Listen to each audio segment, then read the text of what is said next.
Hello everyone, कैसे हैं आप सब।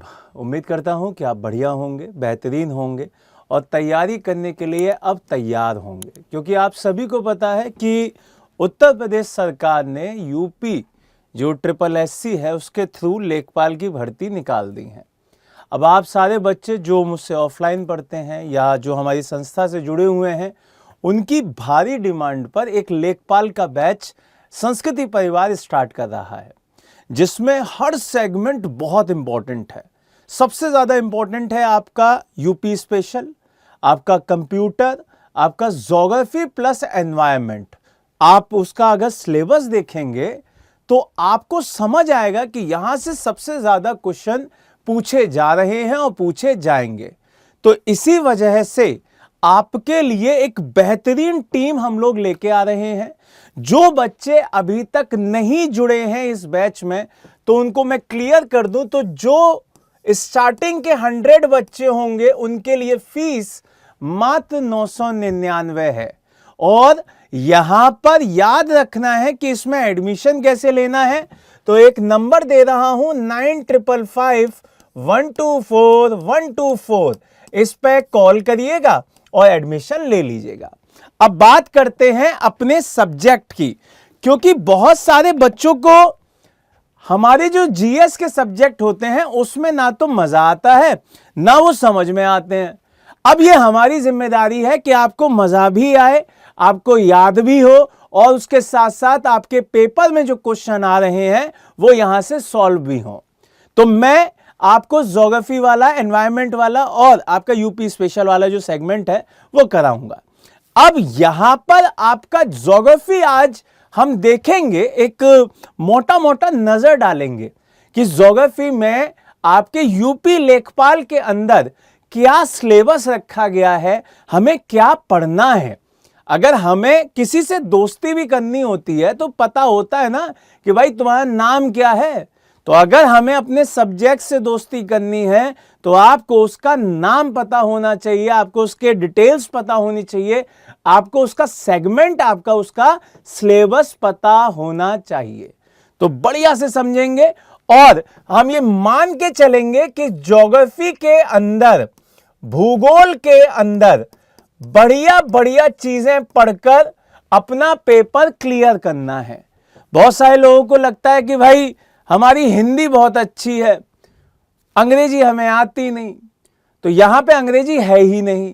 दूसरी बात, बहुत सारे इंग्लिश मीडियम के बच्चे भी लेखपाल का पेपर दे रहे होंगे। तो ये जो पूरा बैच रहेगा ये आपका बाइलिंगुअल रहने वाला है, दोनों भाषाओं में रहने वाला है। यहां पे आप इंग्लिश में भी पढ़ रहे होंगे और हिंदी में भी पढ़ रहे होंगे। तो हमारा ये जो बैच है वो इंग्लिश बैच है। कैसा बैच है भाई? English batch. इंग्लिश में भी पढ़ेंगे, हिंदी में भी पढ़ेंगे। तो अगर मेरी जैसे हिंदी और इंग्लिश दोनों ठीक ठाक हैं तो दोनों चीजें समझ में आ जाती हैं। जिसकी हिंदी बढ़िया है तो वो हिंदी में पढ़ ले, जिसकी अंग्रेजी बढ़िया है वो अंग्रेजी में समझ ले। सबसे पहले आपको जो लेखपाल का सिलेबस लिखा हुआ है उन्हीं के प्रॉपर साइट पे जो उन्होंने दिया है उसको बता देता हूं, फिर उसको छोटे छोटे टुकड़ों में आपको तोड़ के समझा दूंगा। यहां पर जो उन्होंने अपने सिलेबस में दिया है, जो प्रॉपर लेखपाल के सिलेबस में आयोग ने लिख के दिया है, उस पहले सिलेबस को तोड़ लेते हैं। एक और चीज हमेशा ध्यान रखना, कभी भी किताब लिखोगे तो याद नहीं होगा। हमेशा फ्लो चार्ट बनाना, फ्लो चार्ट से ही पढ़ाएगी पूरी टीम, चीजें बढ़िया से समझाएगी, कम लिखाएगी लेकिन बेहतरीन लिखा के आपका पेपर कराएगी क्लियर। तो ये बात ध्यान रखना। यहां पर उन्होंने बोला कि भारत का भौतिक भूगोल पढ़ना है भाई, आपको फिजिकल ज्योग्राफी पढ़नी है। दूसरा उन्होंने बोला सोशल ज्योग्राफी पढ़नी है, सामाजिक भूगोल। तीसरी बात इकोनॉमिक ज्योग्राफी पढ़नी है भाई, कि पैसा कहां से कमाते हैं भाई। चौथा उन्होंने बोला बहुत इंपॉर्टेंट सेगमेंट, यूपी का पेपर हो और एग्रीकल्चर की बात ना हो, ऐसा हो नहीं सकता। यहां पे सीधे सीधे उन्होंने क्या बोल दिया है, उन्होंने कहा कि एग्रीकल्चर पे फोकस करना है भाई। आपको किस पे करना है? एग्रीकल्चर पर फोकस करना है, कृषि पर फोकस करना है। यहीं पर आपको बागवानी भी लिख के दे दिया है। एग्रीकल्चर जब पढ़ रहे होंगे तभी उसी के साथ बागवानी को भी कंप्लीट करेंगे, क्योंकि ये दोनों ही आपके पार्ट्स एक दूसरे से जुड़े हुए हैं। और यहां से नंबर आएंगे आपके बहुत बढ़िया कि भाई फसलों में कौन सी बीमारी हो जाती है, फसल किस वक्त पे उगानी चाहिए, कब काटनी चाहिए, कब पानी लगाना चाहिए, कौन सा उसमें यूरिया डालना चाहिए। बहुत सारी चीजें हैं। हमें लगता है कि बहुत आसान है फसल तो उगाना, बहुत टफ है। लेखपाल का पेपर है तो पेपर पूछेगा वो, क्योंकि गांव से आपका जुड़ाव रहना चाहिए। आपसे पूछेगा कि गांव में जा तो रहे हो, क्या पता है कि फसल कब उगाई जाती है, तो आपको पता होना चाहिए। दूसरी बात, यहां से वन्य एवं वन्यजीव क्षेत्र भी बहुत इंपॉर्टेंट है, क्योंकि गांव मोहल्लों में जब आप जाते हैं तो वहां पर आपको पेड़ पौधे बढ़िया दिखाई देंगे, तो आपका यहां पर भी इंपॉर्टेंट मसला आ जाएगा। इसी के साथ साथ पशुपालन पद्धतियां, कि आप पशुओं को कैसे पालते हैं, एनिमल्स वहां पे कैसे पालते हैं, ये चीज भी आपके लिए बहुत इंपॉर्टेंट हो जाती है। कि आपको पता होना चाहिए कि यार हमारे एरिया में इस तरीके के मवेशी पाए जाते हैं। मवेशी मतलब जो जानवर होते हैं, कितने दुधारू जानवर हैं जो दूध देते हैं, कितने ऐसे हैं जो दूध नहीं देते हैं, उनकी संख्या आपको पता होनी चाहिए कि भाई इस वाले किसान पे इतने दुधारू दूध देने वाले जानवर हैं, तो ये पता होना चाहिए आपको। उसके बाद जनसंख्या, यूपी का पेपर और सेंसस ना पूछे ऐसा हो नहीं सकता। अगेन बहुत इंपॉर्टेंट टॉपिक, सेंसस बहुत इंपॉर्टेंट टॉपिक है, बहुत ज्यादा इंपॉर्टेंट। इसमें देखेंगे कि क्या क्या पढ़ना होता है। इसके बाद स्मार्ट शहर और स्मार्ट गांव पहल, मतलब यहां पे सरकार की योजनाओं के बारे में बात कर रहे हैं। तो जो जो ज्योग्राफी के तहत यहां पे योजनाएं आती हैं उसको पढ़ लेंगे।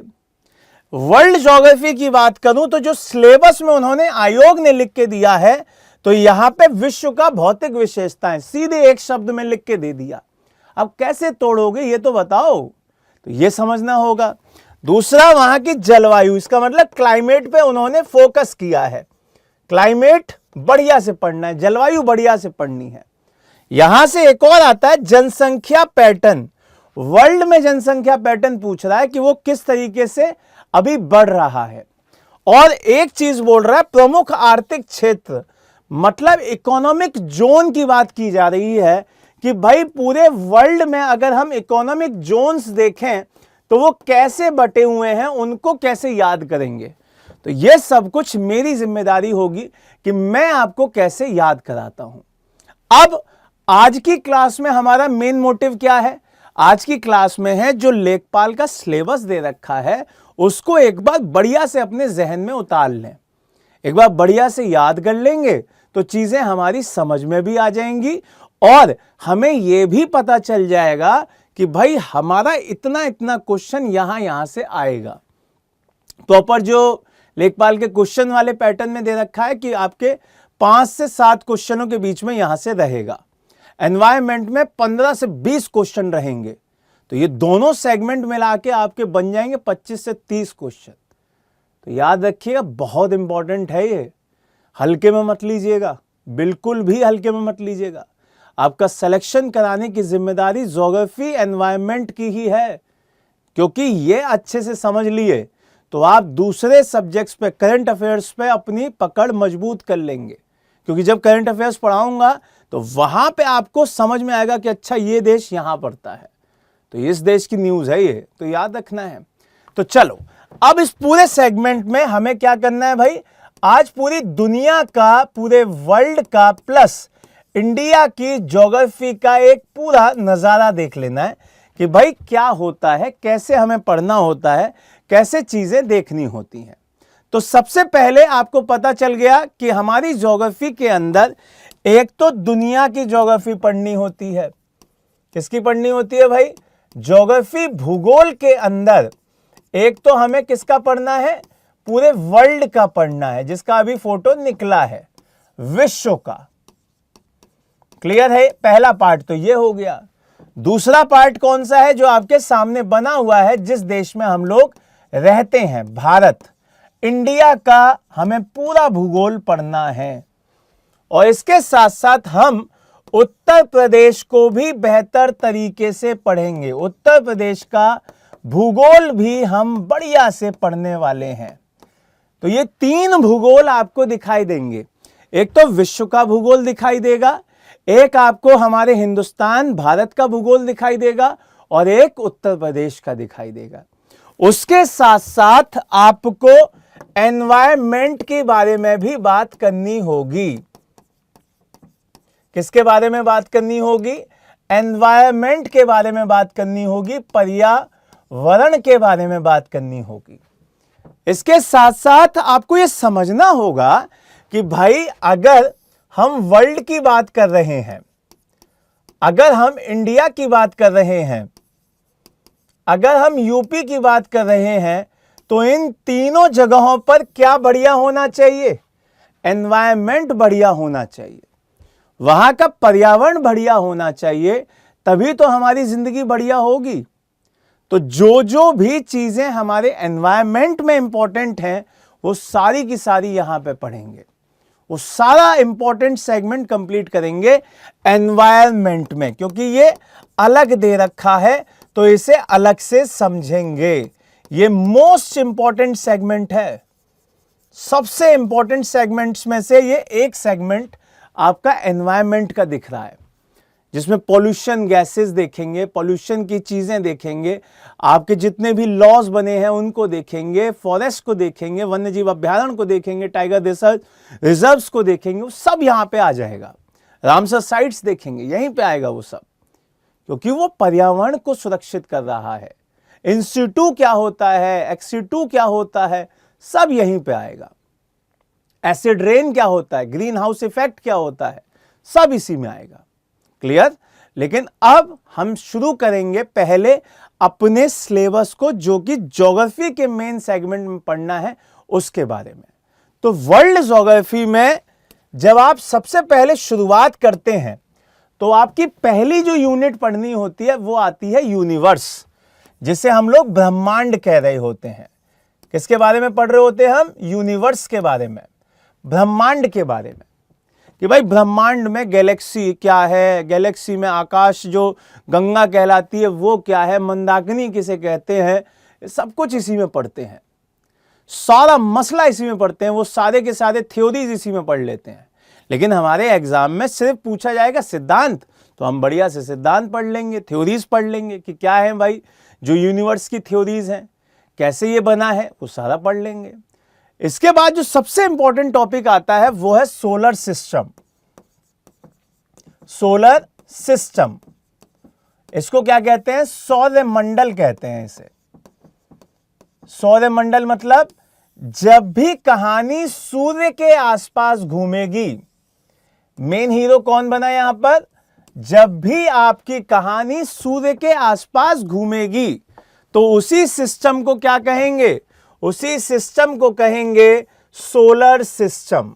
और यहां पर सूर्य के आसपास घूमने का मतलब इन 8 प्लैनेट के बारे में भी पढ़ना होगा कि भाई ये प्लैनेट किस रंग के हैं, और अगर इनका रंग ये वाला है तो किस वजह से है, इसमें पृथ्वी कौन से नंबर पे आती है, पृथ्वी के क्या कैरेक्टर हैं, सब कुछ बढ़िया से समझ लेंगे, याद कर लेंगे, बढ़िया से चीखते चीखते याद करेंगे, चीजें एकदम ऐसी याद कर लेंगे कि कभी जिंदगी में ना भूलें।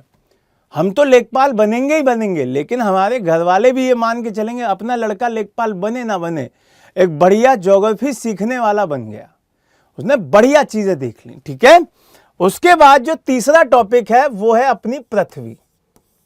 वो क्या है भाई? पृथ्वी, जिसे हम अर्थ कहते हैं, कि पृथ्वी की उत्पत्ति कैसे हुई है, ओरिजिन कैसे हुआ है, उत्पत्ति इसकी कैसे दिखती है, इसके बारे में बात करनी होगी कि ओरिजिन ऑफ अर्थ क्या है। क्योंकि पहले तो लोग कहते हैं कि आग का गोला हुआ करती थी।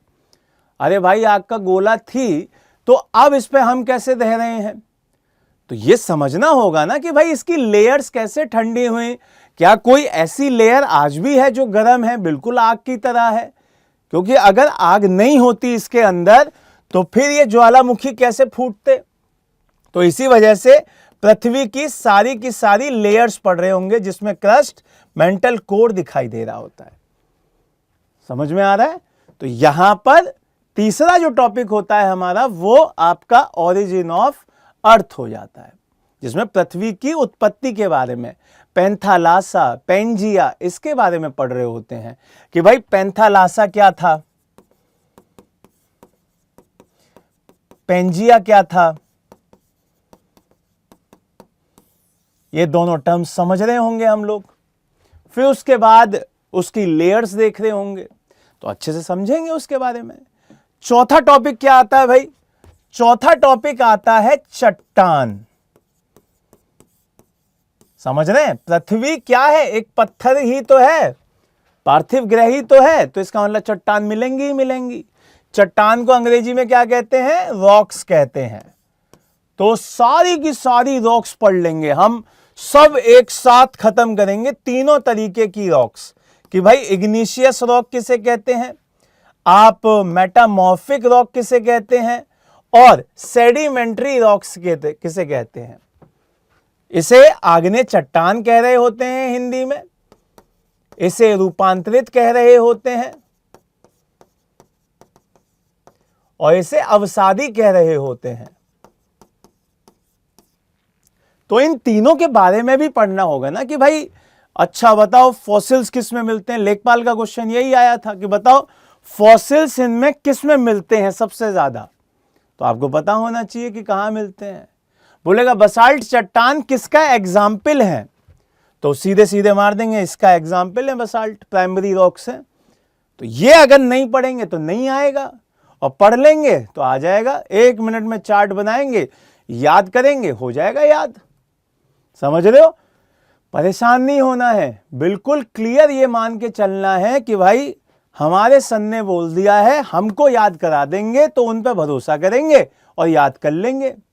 क्यों परेशान होना एक दूसरे की वजह से कि यार हमने कभी जिंदगी में ज्योग्राफी नहीं पढ़ी, हमने तो कभी याद ही नहीं किया, अब कैसे याद होगा। अरे कभी याद नहीं किया तो क्या हो गया, अब याद करेंगे, अब याद होगा, अब चीजें समझेंगे, अब समझेंगे चीजें को कि किस तरीके से याद करना होता है।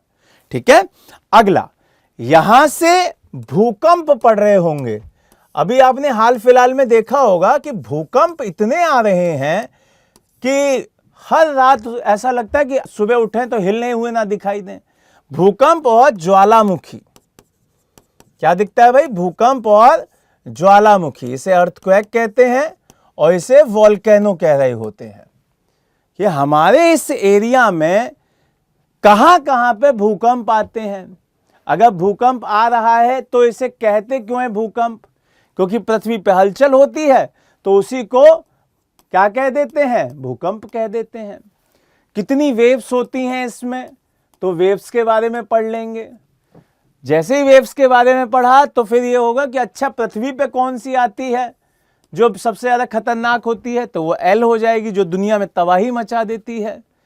फिर भूकंप के बाद ज्वालामुखी, अच्छा दुनिया में कौन कौन सी ज्वालामुखी हैं जो आज भी जल रही हैं, तो वहां पे आपको याद रखना होगा कि भाई ये एक्टिव ज्वालामुखी हैं जो आज भी रनिंग फॉर्म में है, जल रही हैं, आग निकालती रहती हैं। तो पता होना चाहिए कि भारत में कौन सी है, वो भी पता होना चाहिए। अगला क्या आता है? अगला आता है आपका मैपिंग। सबसे इंपॉर्टेंट चीज मैपिंग। अगर हमें पूरी दुनिया के बारे में पढ़ना है, अगर हमें पूरे वर्ल्ड की ज्योग्राफी को बेहतर तरीके से समझना है, तो क्या करना होगा? हमें मैपिंग करनी होगी। उसके लिए एक एटलस दी जाएगी आपको। आप क्या करिएगा? उस एटलस को बढ़िया से अपने सामने रखिएगा, और जिस दिन मैं मैपिंग शुरू कराऊं उस दिन उसे बढ़िया से पढ़ते चलिएगा। इस सारे नोट्स में पहले ही आपको पीडीएफ में दे दिए जाएंगे। आप बढ़िया से पढ़ के बैठिएगा मैपिंग के टाइम पर, और चीजों को समझते चलिएगा कि अच्छा ये वाला नदी यहां पे दिखती है, ये वाला पर्वत यहां दिखाई देता है, ये आपका रेगिस्तान यहां पे दिखाई देता है, ये प्लेट्यू यहां पे दिखता है, ये शहर यहां पे दिखता है, यहां पे ये इंडस्ट्री दिखती है। ये सब कुछ में होगा, ये सारा का सारा आपका मैपिंग में होगा। मैपिंग सबसे इंपॉर्टेंट है, सबसे इंपॉर्टेंट। क्लियर है ये बात। और यहीं पर एक टॉपिक रह जाता है क्लाइमेट, उसको भी बढ़िया से पढ़ेंगे भाई, जलवायु, जिसमें कोपेन ने क्लाइमेट के बारे में बढ़िया से समझाया है। कोपेन ने उसमें बताया है कि भाई क्लाइमेट कैसे बांटा गया है पूरी दुनिया के लेवल पर। Got it? तो अच्छे से पढ़ेंगे, चीजों को समझेंगे। अब यहां से कहानी आ जाती है किसकी? हमारे देश हिंदुस्तान की, इंडिया की। तो जब आप इंडिया की बात करते हैं तो इंडिया की जो ज्योग्राफी है, जो यहां पर भूगोल है, वो सबसे इंपॉर्टेंट है। क्योंकि आपने सिलेबस में देख ही लिया होगा कि यहां से क्वेश्चन सबसे ज्यादा आते हैं। पूरे किसी भी पेपर को उठा लो, चाहे वो लेखपाल हो, चाहे वो पुलिस का पेपर हो, चाहे वो वनडे का एसएससी हो, चाहे आरओ हो, सबसे ज्यादा क्वेश्चन कहां से आएंगे? इंडिया की ज्योग्राफी से आएंगे। तो इंडिया की ज्योग्राफी आपको अच्छे से याद होनी चाहिए, बढ़िया से पता होना चाहिए कि भाई हमें क्या क्या पढ़ना है और क्या क्या पढ़ना है, तो उसमें और इंपॉर्टेंट क्या क्या है। नहीं पता होगा, क्वेश्चन गलत हो जाएंगे, क्वेश्चन गलत हो जाएंगे, सिलेक्शन कट जाएगा। ठीक है? तो यहां पे सबसे पहले हमें पढ़ना होगा कि भाई हमारे इंडिया में कितने राज्य हैं। समझ में आ रहा है? कितने राज्य हैं। बहुत सारे बच्चों को अपने उत्तर प्रदेश के अलावा कोई और राज्य भी नहीं पता। उनसे पूछ लिया जाए कि बताओ मिजोरम कहाँ है, तो एक बार इधर देखते हैं, एक बार इधर देखते हैं, फिर सामने कहते हैं और हंस के कह देते हैं नहीं पता हमको सर। तो गुस्सा आती है फिर उस वक्त, क्योंकि आप जिस देश में रह रहे हो आपको पता तो होना चाहिए भाई। तो यहां पर स्टेट और उनकी कैपिटल, राजधानी, जैसे हमसे कोई पूछे, जैसे मैंने आपको सच बता रहा हूं, एक ऑफलाइन क्लास में एक बच्चे से पूछा कि हमारे राष्ट्रपति का क्या नाम है। आप ईमानदारी से यकीन मानिएगा उसे हमारे राष्ट्रपति का नाम नहीं मालूम था। फिर मैंने पूछा अच्छा चलो बताओ कि उत्तर प्रदेश की राजधानी कहाँ है, उसे वो भी नहीं मालूम था। और तैयारी किसकी कर रहा था? पीसीएस की। ये मैं ये नहीं कह रहा हूं कि वो कुछ कर नहीं सकता, लेकिन हां उसे तैयारी नहीं करनी चाहिए, क्योंकि इसके लिए आपको बेसिक्स पता होने चाहिए। और बेसिक्स नहीं पता है तो पढ़िए, तब पढ़ के तब इस फील्ड में आइए। पढ़ने वाले फील्ड में आपको तभी आना चाहिए जब आप थोड़ी बहुत तो चीजें अपनी तरफ से भी पढ़ें। तो राजधानी यहां पे इंपॉर्टेंट हो जाता है, यूटी यहां पे इंपॉर्टेंट हो जाता है, केंद्र शासित प्रदेश बहुत इंपॉर्टेंट हो जाएगा। इसी के साथ साथ इंट्रो पढ़ेंगे हम लोग। क्या पढ़ेंगे भाई? इंट्रो ऑफ इंडिया, भारत का परिचय। अब भारत का परिचय क्या होता है यह भी बता देता हूं। जैसे कि आपको ध्यान रखना है कि इसका लैटिट्यूड क्या है, जिसे अक्षांश कह रहे होते हैं।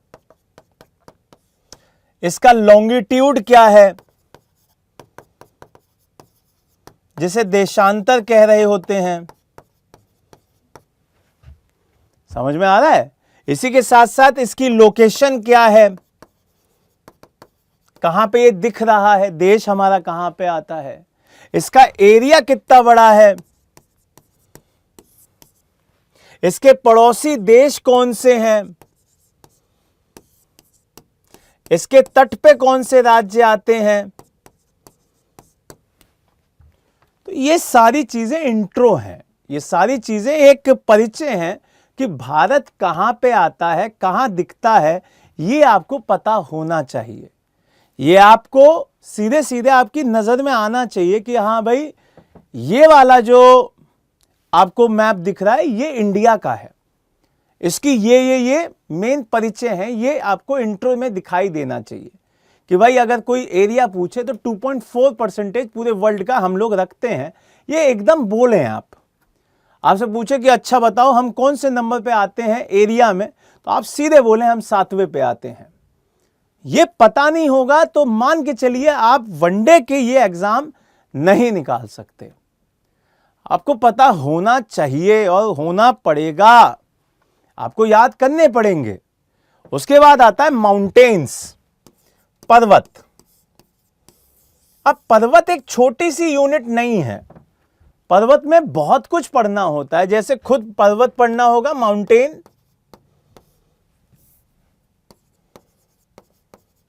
एक तो माउंटेन पढ़ना होगा खुद, उसके बाद इस पे होती है पीक, चोटी,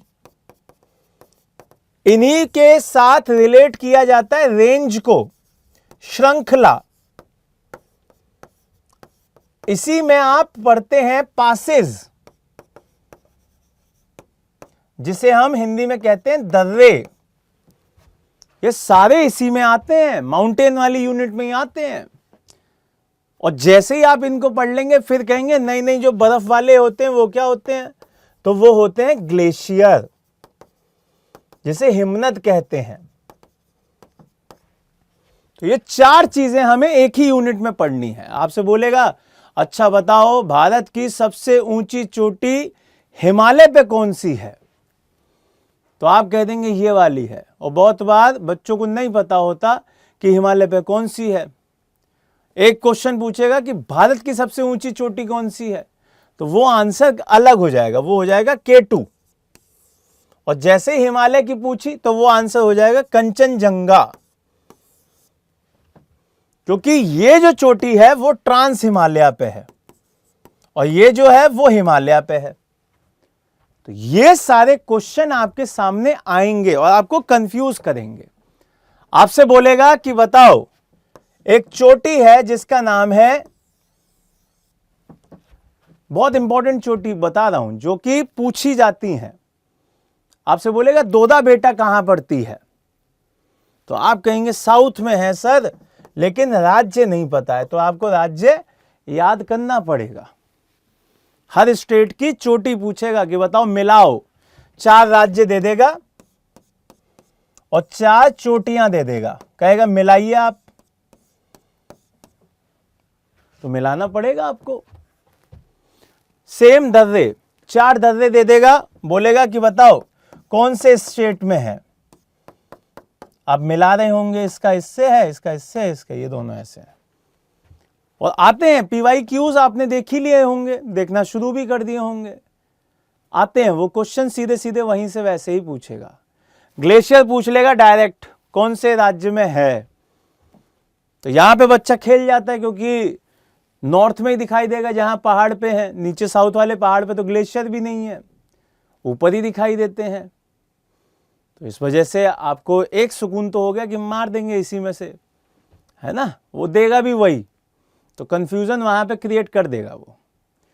इसके बाद आता है रिवर्स, नदियां। नदियां, क्योंकि पहाड़ों से क्या निकलती है, नदियां निकलती हैं। अब लोगों को लगता है कि गंगा जी ही एक नदी है बस, अब ऐसा है नहीं, क्योंकि गंगा जी नॉर्थ की नदी है। कहां की है, उत्तर की नदी है, उत्तर भारत की। अगर मैं नॉर्थ इंडिया की बात करूं तब गंगा जी का नाम आता है, इसके साथ साथ इंडस आएगा, गंगा आएगा, ब्रह्मपुत्र आएगा। ये सारी नदियां उत्तर की हैं, क्योंकि गंगा जी पूरे विश्व में फेमस है कि अच्छा ये तो गंगा पूरे हिंदुस्तान की जीवन वाहिनी रेखा है, जिंदगी देती है सबको। लेकिन साउथ में और भी नदियों को गंगा कहा जाता है। तो ये 3 तो ऊपर हो गई। फिर आता है दक्षिण भारत, कि भाई दक्षिण भारत के अंदर, साउथ इंडिया के अंदर किस तरीके से आप नदियां देखते हैं, तो वहां पर आपको कई सारी इंपॉर्टेंट नदियां दिखेंगी। जैसे आपको गोदावरी दिखेगी, कृष्णा दिखेगी, आपको कावेरी दिखेगी,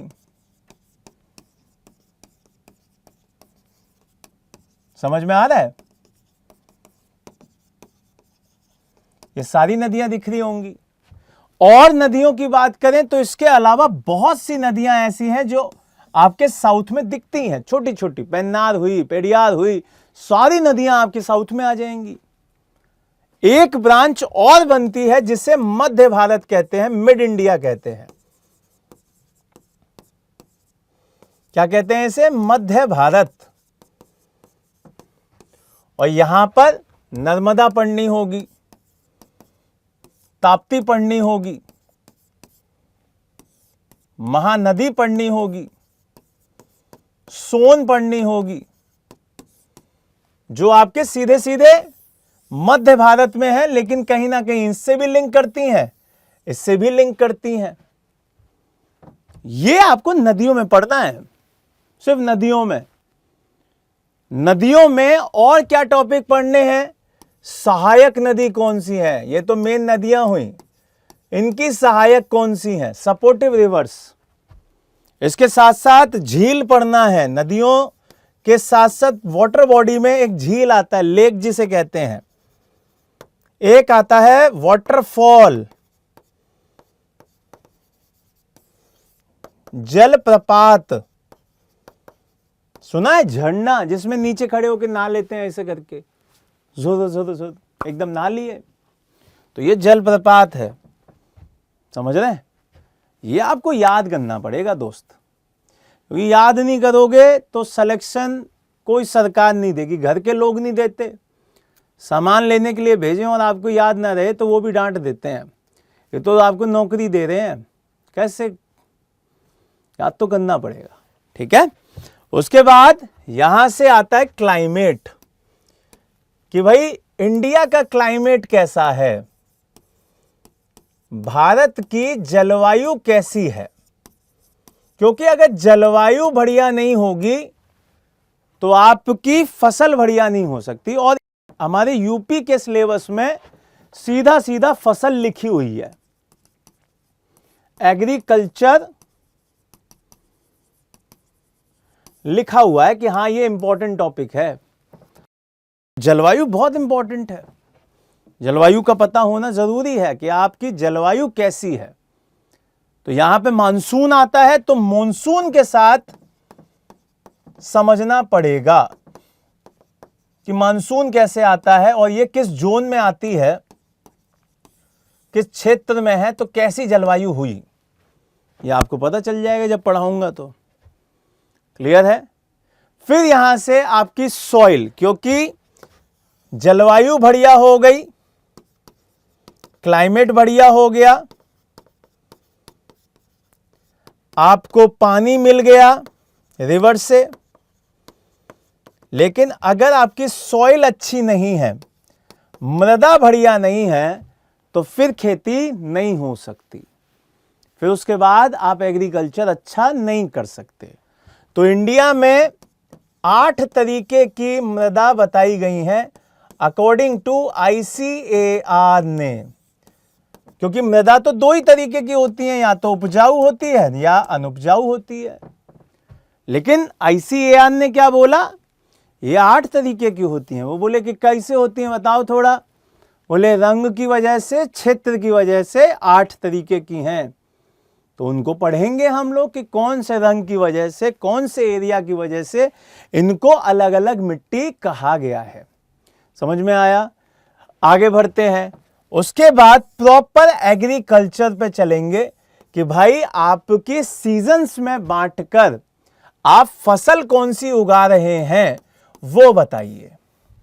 आपका कौन सा ऐसा टाइम पीरियड है जब आपकी फसल ये वाली दिखाई देगी, खरीफ, आपका रबी, जायद, कौन से में दिखेगी?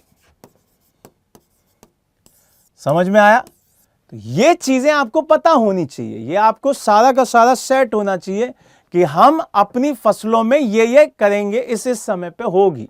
तो यहां पे फसल में आपको समय याद रखना है और आपकी कौन सी फसल बोई जाएगी वो याद रखनी है, और सरकार क्या सब्सिडी देगी इन पर वो याद रखना है। क्योंकि सरकार के साथ लेखपाल का पेपर दे रहे हो, ये मत भूलना। तो कौन सी सब्सिडी आपको मिलेगी, किसान को मिलेगी, ये जरूर पढ़ना पड़ेगा। समझ में आ रहा है? उसके बाद आते हैं मिनरल्स, खनिज। अब आप कहेंगे कि खनिज कैसे इंपॉर्टेंट है सर? क्योंकि हमारे उत्तर प्रदेश में बहुत सारी जगह खनिज मिलते हैं। अब जब खनिज मिलते हैं तो वहां पे खेतीबाड़ी कम होती है, वहां पे खदान है, तो वहां पर आपको फिर याद करना पड़ेगा कि अच्छा कोल यहां पे है, सोना यहां पे है, लोहा वहां पे है, तो आपको पता होना चाहिए, आपको इन सारे क्षेत्रों का पता होना चाहिए कि अच्छा ये कहाँ कहाँ मिलता है। जैसे यूरेनियम कहाँ मिलता है, ललितपुर वाला क्षेत्र क्यों इंपॉर्टेंट है, समझ में आ रहा है। तो इससे क्या होगा, इससे आपकी पकड़ पेपर पे मजबूत होगी।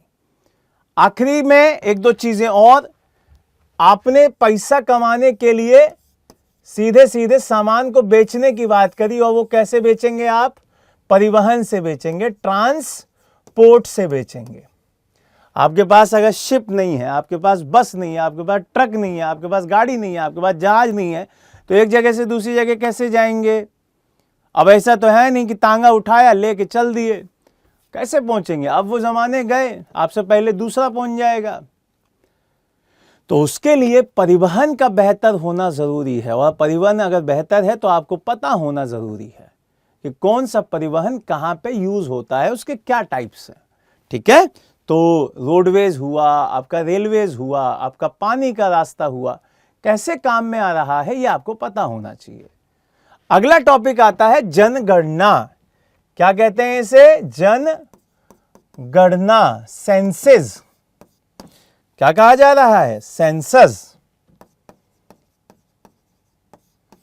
कि भाई कितने पुरुष हैं, कितनी महिलाएं हैं, कितने आपके बच्चे हैं, कितने बुजुर्ग हैं, कितने पढ़े लिखे हैं, कितने अनपढ़ हैं, कितने गांव के हैं, कितने शहर के हैं, कितने लोग ऐसे हैं जो आज भी जंगल में रह रहे हैं। तो ये सारा किस में पढ़ना है, सेंसस में पढ़ना है। ठीक है, तो ये आपको ध्यान रखना होगा। एक टॉपिक आता है आपका ट्राइब्स, क्योंकि अगर ये ना होते तो यकीन मानिए आज की डेट में बहुत सारा एरिया बंजर हो जाता। तो जनजातियां बहुत इंपॉर्टेंट टॉपिक है, बहुत ज्यादा इंपॉर्टेंट टॉपिक है। उत्तर प्रदेश में कौन सी मिलती है, भारत के कौन से राज्य में कौन सी जनजाति मिलती है, तो वो आपको याद होना चाहिए। उनके मेन त्योहार पता होने चाहिए, उनके मेन लोक गायन पता होना चाहिए, वो सब पता होना चाहिए। तो ये पूरा जो सिलेबस था वो आपका ज्योग्राफी कंप्लीट कराता है।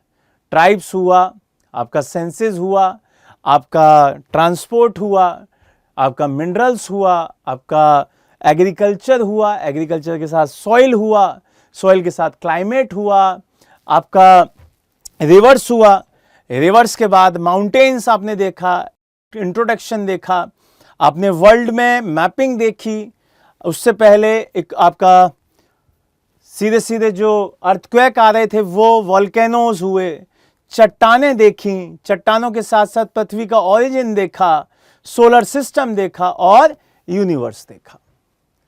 तो जब आप इतना पढ़ लोगे तो उसके साथ साथ मैं क्वेश्चन भी लगवा रहा हूँगा, क्वेश्चन लगवाऊंगा तो यकीन मानिए एक भी गलत नहीं होगा।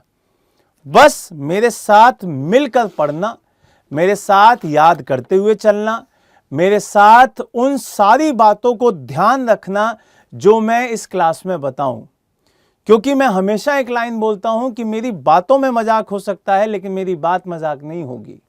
मैं आपसे अगर मजाक में क्लास में ये बोलूं कि भाई ये टॉपिक यहां से रिलेट करो तो आप हंसेंगे भी, लेकिन उस हंसी को अपने नोट्स में लिख लेना कि भाई सन ने यहां पे ये एग्जाम्पल दिया था और ये पेपर में आएगा। समझ में आ रहा है? तो आप सभी के लिए ये बैच स्टार्ट किया गया है, आप सभी के सिलेक्शन के लिए ये बैच स्टार्ट किया गया है। उम्मीद यही है कि आपको बेहतर से बेहतर दिया जाए, उम्मीद यही है कि आपका सिलेक्शन कराया जाए। कोई भी ये वादा नहीं करता है कि 100% पेपर हमारा फंसा हुआ आएगा, और ना करना चाहिए, क्योंकि हम आपको सिर्फ पढ़ा सकते हैं, हम आपको एक बढ़िया गाइडलाइन दे सकते हैं, आपको बढ़िया एक मार्गदर्शक बनकर सही रास्ता दिखा सकते हैं, लेकिन करना सिर्फ आपको है, आपको करना है।